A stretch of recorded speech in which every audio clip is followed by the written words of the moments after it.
Hello, we have news, quite big news, and so I'm making a second video today because, well, we've got some pretty big news. So let's talk about this news, shall we?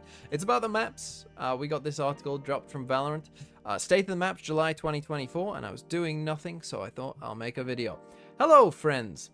I'm El, lead producer for the Valorant Maps team. After an eventful mid-year for Valorant, I wanted to take the time to connect with all of you on the current state of maps. We want to increase visibility into the work being done on the maps team, so you can expect the regular state of the maps updates throughout the year. That's obviously only a good thing. This is something they have talked about quite a lot recently, about increasing transparency, you know, kind of giving more updates, which is a good thing, obviously.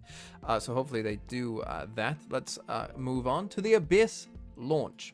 In patch 8.11, we launched our 11th map, Abyss. The team was very excited to finally unveil this boundary-pushing map. The reactions and share clips are some of the most memorable clutch moments to date.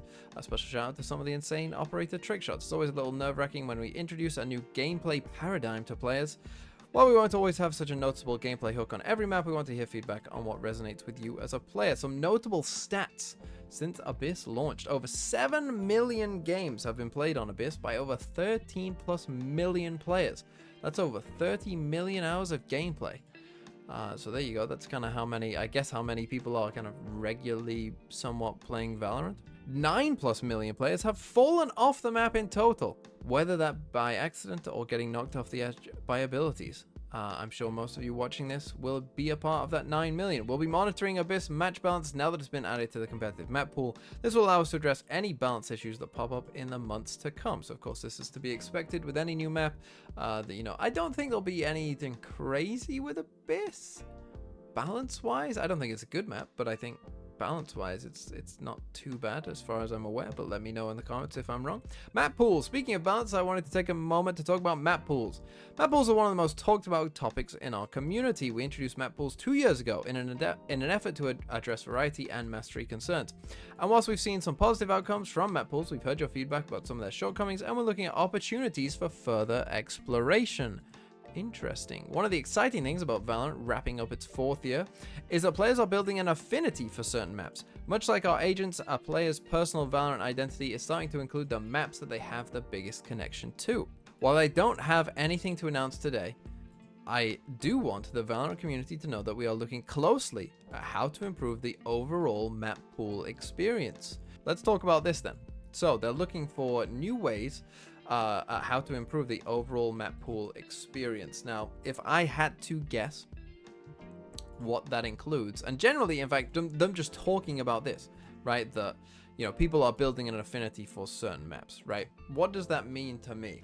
Well, unfortunately for people like me who don't like Ascent, it probably means that Ascent is not leaving. Also, maps like Haven are unlikely to leave. But I also think it's possible that they might start fully retiring maps that people don't like, right? Yes, people do have an affinity for certain maps, but they also have an affinity against certain maps as well. I'm looking at you, Breeze, and I'm looking at you, Icebox, okay? And I do think that it's possible that they might start retiring maps, which I think makes sense anyway, right? Like, think about it. Once we start getting to 15 maps, right, and they're going to want to keep creating new maps, of course, because people like new stuff. But once you start getting to like 15 and you're at more than double the active map pool, like, it makes sense that some of them are just not going to come back. I think we'll probably start seeing maps get fully retired. I wouldn't be surprised if Breeze is the first one on that list, personally. And yeah, I think we might start seeing a couple changes like that overall. Okay, now let's move on to a look ahead. This is the big part. Let's look ahead to what we have planned for the rest of the year. First up, we're making sure that the rest of our maps are available to all our new console players leading into the broader console releases. We'll continue to release one new map per patch, with all of our maps being on console by patch 9.06. Now, here's the thing. We are on patch 9.02. Keep that in mind for where you are right now. They release a patch every 2 weeks. So to get to 9.06 is roughly 2 months away, or 8 weeks away, I should say. And yeah, so in 8 weeks, all the maps will be on console. Next, Sunset will be getting balance updates that is targeting a 9.08 release.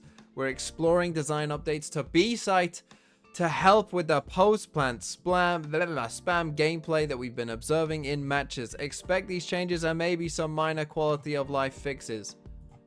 Hallelujah. Hallelujah. Now, you all know that needed to happen. We've been talking about it for a while. Sunset, B spam, post plant, awful, not very fun gameplay. It's interesting that they say that they also need to change the B site, right? It's not just like B main, they also need to change the B site, because of course, if they're gonna restrict you somewhat from playing in B main, you're gonna have to play that post plant somehow, and that's part of the problem on Sunset, is that it's not just about the B main spam, it's about the fact that if you play a post plant anywhere else on Sunset, on B site, it's tough. Like, it's not hard to hold if you don't play in B main, and so that's the kind of problem that you've got, is that B main is one, very strong, but also everything else just isn't that strong. That is in patch 9.08, so that's still a while away. Speaking of patch 9.08, Pearl and Split are returning to the competitive map pool. There will be no design updates to either map. Like you saw with Haven earlier this year, maps coming into rotation don't always necessitate design changes. I want to point out that we make changes to maps that are out of rotation only if there is an opportunity to improve the player experience. Map pools are updated with the intention of changing the overall variety of the pool. A map being pulled from the pool doesn't necessarily mean it's time for a change to its design, but it's something we consider when looking at the meta/match data. With Pearl and Split coming into the pool, Icebox and Lotus will be rotating out of the competitive map pool. Now again, this is in patch 9.08, this is still quite some time away. So, you know, don't go crazy just yet. This is still quite a while away. But Pearl and Split are coming back in with no changes. So first, let's just start with that. Pearl and Split coming back in, good. I mean, Split I just think is a good map. Pearl, I do like Pearl. And in fact, I have grown more of an affinity for Pearl whilst it's been away. I do think that some of that will start to wear on me a bit, again, because there are no changes, right? We are not getting any changes. There will be no design updates to either map. I still think we could use with a little bit of help on that B side still. The changes that they made just before Pearl left, actually, I thought were really good, right? Like, they were really good changes, and they fixed some of those issues with Pearl B long. I still think they could go a little bit further, you know, just to really, really change it and help us out there on Pearl B. But overall, Pearl and Split, good. Icebox and Lotus are going out. Let's talk about that next. So Icebox and Lotus are rotating out. Lotus, I mean, it's about time, right? Lotus has been with us for a while now. Lotus was always going to go next, pretty much. Icebox is going as well. Now, Icebox, you know, had already gone before, and we're talking about retiring maps. Let's retire Icebox. How about that? I don't like Icebox. Lotus, I'm okay with, but I do think it's just time, basically. It's time. The map is a little bit stale. It's time. Get it gone. No problem. This, to me, again, kind of just spell out, like, Ascent is not going, right? And I think that Haven now won't be going either. Because, yeah, I think when they're talking about people building affinities to maps, I think those would be the maps that they're talking about, essentially. Obviously, there is one notable map that hasn't been mentioned in this that perhaps should be rotating back in, and that's Fracture. Now, Fracture, I think, is a bit of a divisive map. I think across the general player base, you know, just the more casual player base, I don't think Fracture is that popular. I think for people who like pro play and are maybe a bit better at the game, I think Fracture is more popular. I like Fracture. It's one of my favorite maps. So I'm a bit disappointed. I really hope that they do bring Fracture back at some point. It's also one of the best pro play maps. If not, in fact, I would say it's the best pro play map, personally, for what I like. I found to keep an eye out for numerous in-game Easter eggs promoting both the finale of VCT season as well as a key narrative update to Abyss. As always, keep the map feedback coming and we'll see you on the battlefield. Yeah, so not much more to add. The only thing I want to say is if you do want to play Pearl and Split right now, come and join the TMV Discord and play in our 10-man community sessions called Throw City, available to all people in North America, EMEA, and Asia. So yeah, come and play, join the TMV Discord and community, we play on Pearl and Split, we play on all the maps, and yeah, have a nice day.